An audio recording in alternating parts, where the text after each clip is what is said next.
interview is with Ken Means. He is a master woodcarver, a painter, a bronze artist, and one of the few authentic Indian mask carvers around.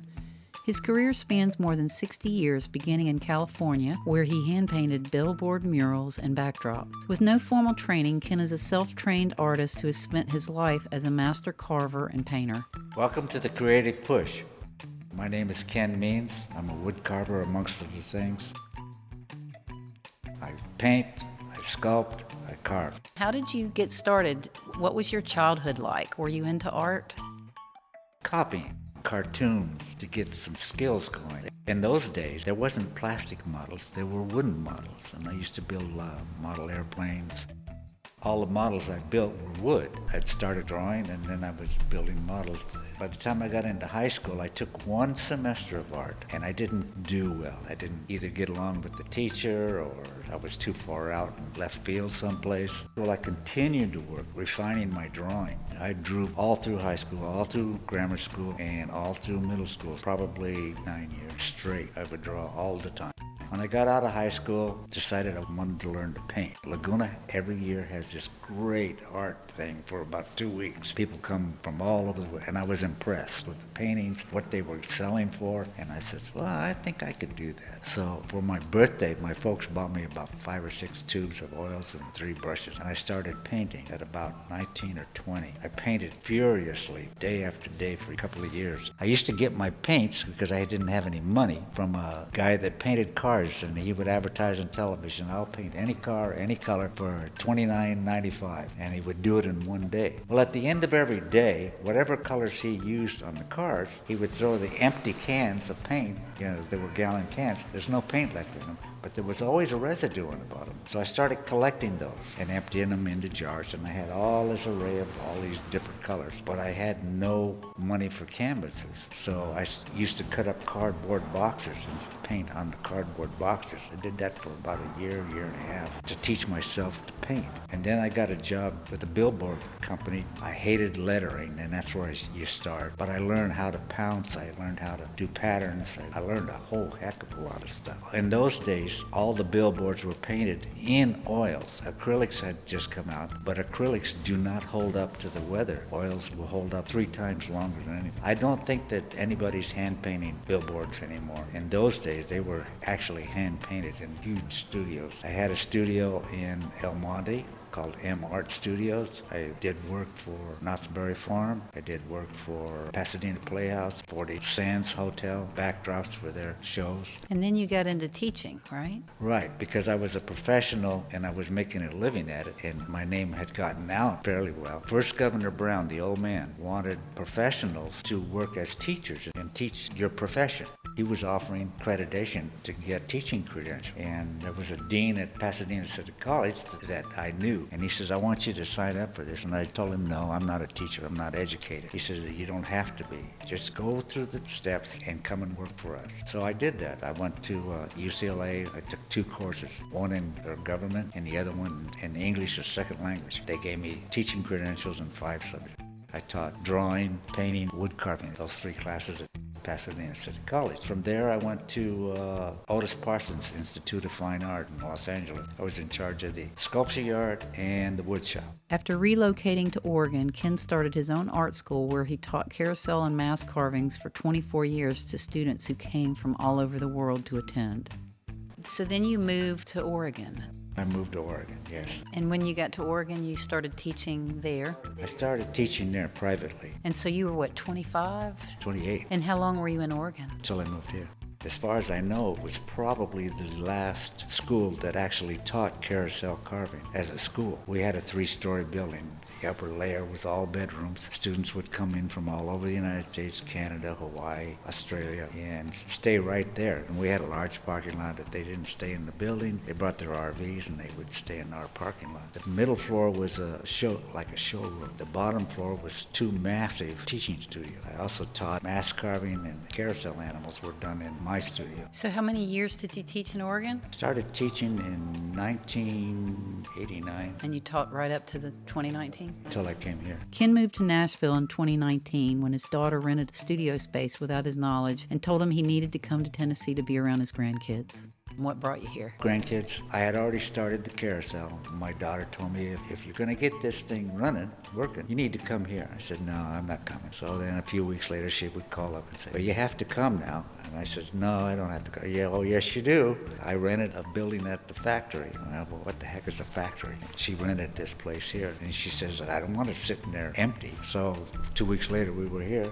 For years, Ken has been working on a personal project he started in Oregon involving building his own custom carousel. He and his wife Betty have plans for the carousel to include 11 stationary animals, 20 moving animals, and 2 chariots, one with the compatibility for a wheelchair. It will feature a custom replica Wurlitzer organ. This unique organ will feature 7 different instruments for the music that will play on the carousel. He still has to have the carousel moved from Oregon to Tennessee. Brought the animals with me. And what year was that? 2019. And so you've been doing art your entire life? Yes. And when did you start the carousel horses, and what was the interest in that? Most of these horses were done in the school that I created in Oregon. He picked up wood carving after his wife Betty requested he make some carousel rocking horses for his daughter's Christmas presents. The first animal I carved was for my children when we were in California. We had some lean years as a Christmas present. I would work on their piece after the kids would go to bed at night. It was a carousel. And we had a big, huge freezer box, and we put Christmas wrapping paper with a huge, big row, bow on top. We started it in weekend of Thanksgiving, and it was done Christmas morning. And you could pick up the box, and I could take the horse out and work on it. Nobody knew. All the kids in the neighborhood went crazy. They'd come over to play with my girls, and they want to know what's in that box. The box was as big as this table. That was the first horse. And then I would take it to different shows and stuff. And somebody came along and says, I got an old carousel. You think you can fix it? Well, they brought me all these pieces of this broken up carousel. There were no books. There was no literature on carousels at that time. And that was in 78. Put that all together, people started seeing it. Were any of your parents or relatives creative? Were any of them artists? My father, he was a painter. Most of them were desert scenes. He loved the desert. He got shot in World War II and was paralyzed. He died in the 60s. Is there any one thing you wish you had known when you got started that could have helped your career along that you know now? You can't be lazy, which I have a tendency to be. There's so much to learn. I've learned everything that I do totally on my own. I wish that there were people who would share their knowledge. I find that most woodcarvers do. I find that most painters won't. That's interesting. I don't know what they're afraid of. When I teach people, I don't hold anything back. So how's COVID affected your work? It affects here because I can't let people in. You've worked straight through it.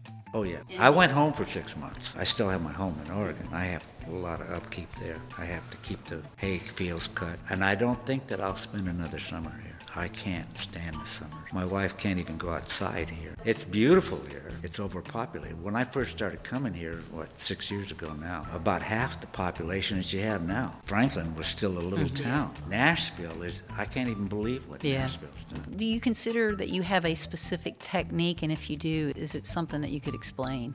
Detail on my horses is my technique. I like to paint abstract or impressionistic. These paintings you see in here are designed specifically for the carousel. How long does it take you to complete a horse?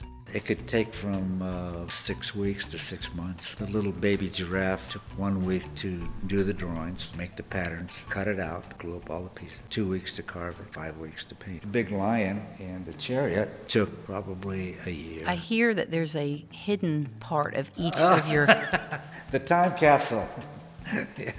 All my animals. After working on other people's animals, the old restoration work, the only thing I ever found in any of them was a 10-cent ride ticket in one. Every once in a while you'll find shredded newspaper, and I think that's to absorb moisture. I'm not sure why it's in. And then the petrified rat inside of one. And I decided a long time ago when I started doing carousel animals that I started to keep to put a time capsule in. So there's a time capsule in every animal in here, and it can go from newspaper articles to magazine articles. If I don't have anything to put in, sometimes I'll write a poem, pictures of my kids. Is there one particular thing that you've put in a time capsule that you feel is your most special gift to someone who will find that later? I did a horse for an unborn baby in London, and it's actually a rocking horse piggy bank. Inside of it has a time capsule.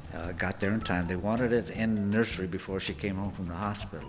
When she is 16 years old, I'm going to call her up and tell her how to get that time capsule out of there. I wrote her a letter, amongst other things that are in it, and I don't remember all the stuff I put in it. Partially is a 2-page letter to her personally. That's great. Mostly things about my family. 9/11 is in one. The Queen Mother died. I happened to be in British Columbia at the time, and I picked up the newspapers from when she died, and I thought that was really something that should be noted. It's in another animal that I happened to be working on at the time. What is creativity to you? What does it mean to you? You try to be original, and actually carousel animals aren't original. People did them for 100 years before I started. The reason I started carousels was partially because of my children, and partially because when you go to a gallery, or you go to a museum especially, you can't touch anything. You can't take pictures. You can't. In some places they're actually boarded off. You can't even get close to them. I want to leave something that people can enjoy for at least 100 years. Kids come in here and they get all excited and they run up and they put their hands inside the animals' mouths or stick a hole in the peekaboo or the finger in the peekaboo, rub the stones, look at the eyes. And that's what a carousel can do for young people. I get a lot of older people who come and say, God, I remember the carousel and all these good memories, and they talk about their childhood and their memories they had. That's why we're building a carousel, so that it can be enjoyed for a very long time. We're building a band organ to go with the carousel. My wife has done most of the cabinet work on it and all the stained glass for it, and all I got to do is now start putting it together. We're building a 1912 replica of a Wurlitzer band organ to go on the carousel. It plays 7 different instruments. It's going to be quite unique, quite stunning. When do you think you'll have that completed? As soon as I get it out here. It's still in Oregon. These paintings all go on the carousel. They go on the doghouse. The doghouse is the center of the carousel where all the mechanism makes it go up and down. What inspires you to create? I think the look on people's faces and the joy that, I can't let people in because of the pandemic now, but just people looking in the windows, and that's very rewarding to an artist. People appreciating your work. Do you ever get stuck? Oh, every day. And what do you do when you get stuck? Plow through, go back, redo. This is the 3rd trip on that head. I keep changing it. The whole horse is done. I'm waiting to finish that darn head. I've been working 2 weeks just on this segment of the head. How do people find your work, and how do you go about selling your work? It's all word of mouth. I do not advertise, ever. You post on your Instagram and you have a website. Yes, I have a daughter that does it. I don't even know how to turn on a computer, and I have no desire to ever learn. Is there any advice that you can offer anyone wanting to start wood carving or painting? Woodcarvers are very giving. They'll give you inspiration, they'll give you patterns, they'll give you wood, they'll let you borrow tools. And it's something you can pick up after you retire and do well. It's something you can do as a teenager and do well. Is there a specific kind of wood you would recommend? Always basswood, sure. That's the carver's dream. Most of these are basswood. Is there anything else that you'd want to share? Words of wisdom, anything? No, don't stop. You can't get discouraged. You can't. It's like everything else in life. It's a learning process. So I hope to be a good carver someday, and I'm not there yet. I have a long ways to go, and I'm running out of time. But all you can do is work and do the best you can. Thank you so much for letting me do this interview with you. You're welcome. All artists are kind of hammy anyway. You probably know that. Thank you so much for listening. As always, my intention is to offer inspiration that excites you to want to get out there and create something amazing. Be sure to check out some of the other episodes. There's more information below in the show notes, including links to other great stories, tips, and resources. Drop me a message or comment at any time, and I hope that you'll sign up to be a part of this creative tribe.